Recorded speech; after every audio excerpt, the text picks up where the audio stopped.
भगवान किसी ना किसी रूप में आते हैं। राधा नाम कई युगों से चलता आ रहा है, लेकिन राधा नाम की इतनी महिमा और एक संत के प्रति इतनी भीड़ और श्रद्धा कभी नहीं देखने को मिली, और ना ही केवल राधा नाम सुनकर लोगों को इतनी गति से बदलते हुए देखा है। महाराज जी, आप उस युग में आए हो जिस युग में हम हैं। गुरुदेव भगवान, भगवान का प्रभाव जागृत होता है।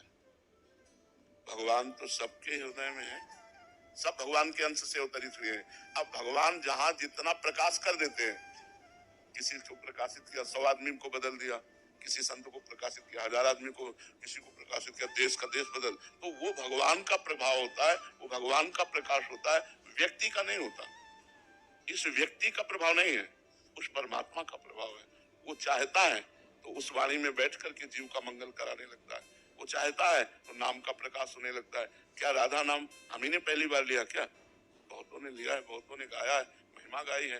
अब उनको यहाँ से प्रकाशित करवाना है। तो जब बोला राधा तो करोड़ों लोग बोल रहे हैं राधा राधा, है ना? तो वो भगवान का प्रकाश है, वो भगवान का प्रभाव है, अवतार नहीं।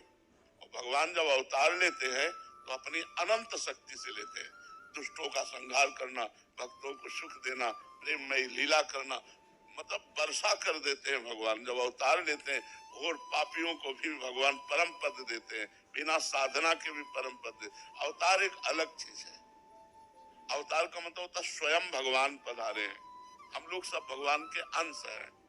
तो जहाँ की जितना प्रकाश हुआ उतना प्रकाशित होने लगता है, तो उसी प्रकाश को लक्ष्य करके हम कहते हैं कि ये तो भगवान ही है। लेकिन जब भगवान का पावर भक्त रूप में प्रकट होता है तो दुष्टता का विनाश करके, दुष्टों का विनाश करके नहीं, दुष्टता का विनाश करके भक्ति की स्थापना करता है। तो भगवान से भी श्रेष्ठ माना गया भगवान का भक्त, क्योंकि भगवान तो सीधे दुष्ट का विनाश कर दिए, और वो दुष्ट का विनाश नहीं किए, बड़े बड़े दुष्टों की दुष्टता का विनाश करके उनको साधु बना दिया, उनको भक्त बना दिया। इसलिए मोरे मन प्रभु से विश्वासा, राम ते अधिक राम कर दासा। क्योंकि भगवान का भक्त कृपा करके मारा नहीं, उसकी दुष्टता को मार दिया और महात्मा बना